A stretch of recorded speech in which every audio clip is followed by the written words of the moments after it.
Is it just about hoodies and jeans versus shirts and ties? Well, there is that. But in this video, I'm going to cover 4 other differences between working at FAANG and investment banks that could sway your mind of where you want to go. Now, I'm not going to waste anyone's time. I'm going to start straight away with this video and talk about the differences between pay at investment banks and FAANG companies. Now, both are known to pay really well, with certain jobs in each sector paying the highest. So this could be a trader at an investment bank or a software developer at a FAANG company. However, there'll be some differences that you'll notice straight away from your very first paycheck, depending on whether you work at an investment bank or a FAANG company. Now, investment banks are quite synonymous with the bonus culture, and this can be seen straight away where you'll receive quite a hefty signing on bonus when you first start.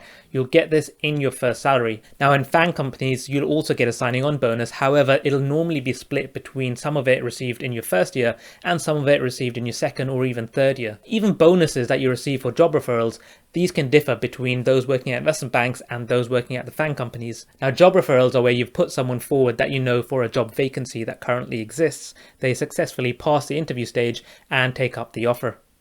At an investment bank, you'll tend to receive that bonus for referring someone for that job within the first paycheck after your friend joins. However, at a FAANG company, you'll tend to receive the bonus for the job referral 3 or 4 months after the person has joined. And that's only a certain percentage. The remaining percentage will be given usually after 5 or 6 months after they've taken up the job. And of course, if they leave before those 6 or 7 months, you won't receive the remaining part of their bonus. Secondly, even if you start at a FAANG company at a relatively junior level, there's a lot more emphasis on your salary being comprised of shares. Shares as part of an investment bank salaries are normally factored in after you've received around 3 to 5 years of working there. And again, when you see your initial contract at a FAANG company and you see all those shares factored in, you have to remain cognizant of the fact that those shares will be vested to you over a certain time period.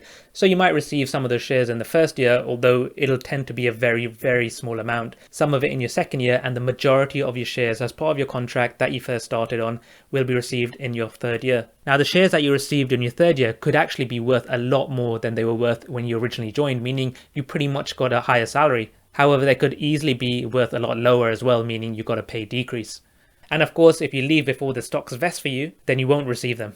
Now, in the end, both places pay really well. However, there'll essentially be a trade-off between where working at an investment bank means having your salary and bonus paid up front or soon after the year-end bonus has been confirmed, and shares being received later on at a FAANG company, which could, of course, be worth a lot more.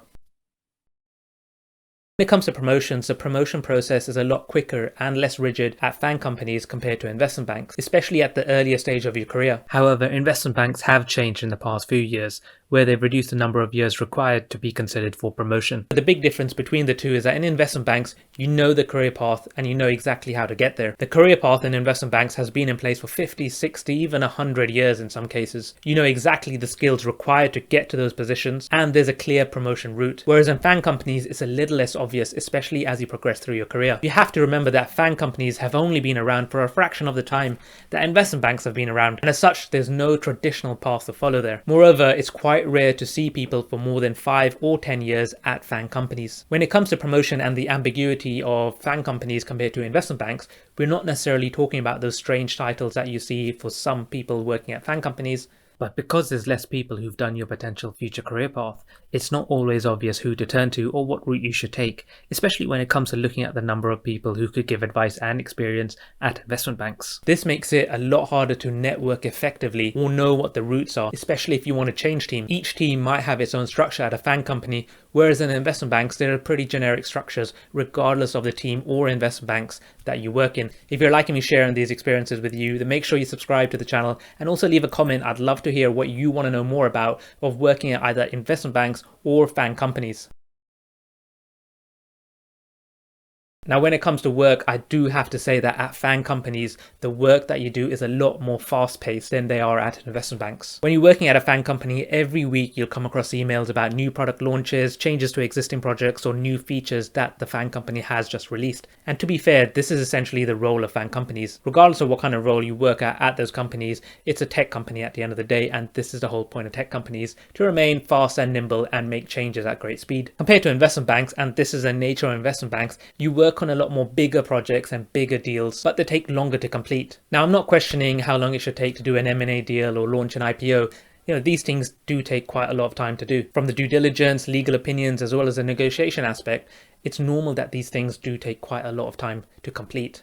But the point is, you're more prone to be working on the same thing for a longer period of time at investment banks than at FAANG companies. And like everything in this video, it'll be your preference of what you prefer. Some people like those big juicy deals because they bring in the big juicy bonuses. Some people might feel they develop less of the skills by continuously doing the same things again and again.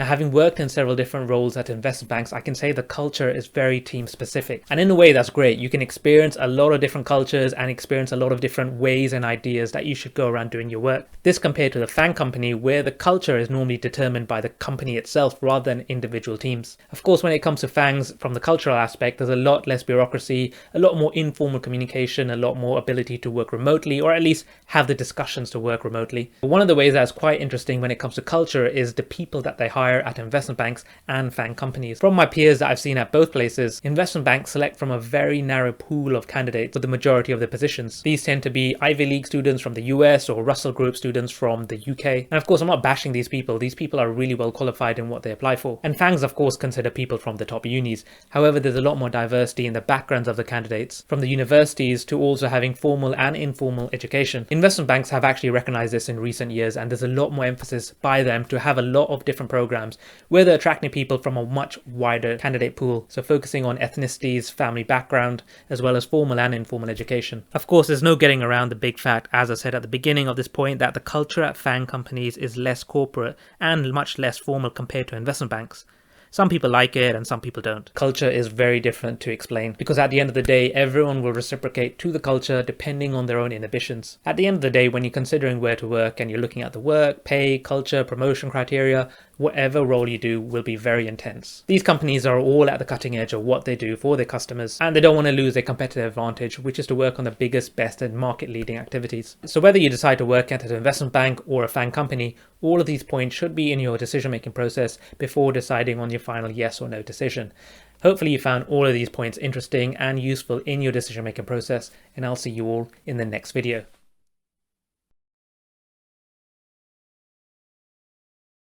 So whether you decide to work at an investment bank, FAANG company, or manga,